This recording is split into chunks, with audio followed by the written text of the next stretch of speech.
We're in our last stop dito sa Ocular natin sa today. We're gonna show you another house in Sonoma.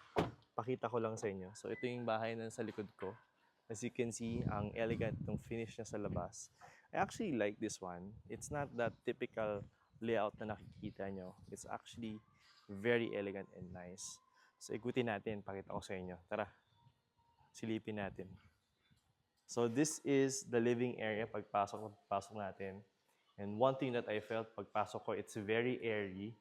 And it's just a good size. Not so big, not too so small, just the right size. This one, tingin ko dito sa dining area, kasha dito yung 6-seater dining table. If it's an 8-seater, baka medyo masikip na siya. Now this is what I like about this house. Quartz countertop talaga yung ginamit niya. As in, yun yung ginawa niyang support. And it's nice. Ang ganda kasi matibay yan.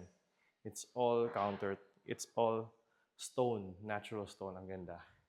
And this at the back would be your service area sa likod. You still have a space there, open space there for your laundry.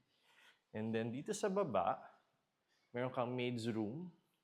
So this one is your access going to the maid's room. Nakaharang lang siya. I don't know if tutuluyan. This is the maid's room. So it's an okay space na rin.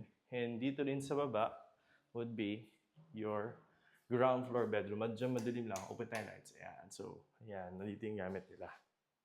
Okay? So, akit tayo sa second floor. Ayan. So, welcome to the second floor.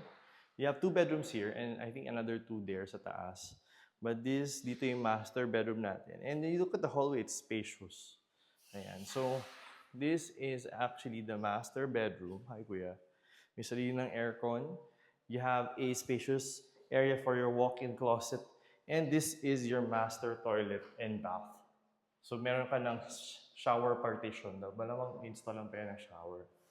And dito rin sa second floor, you have your third bedroom of the house.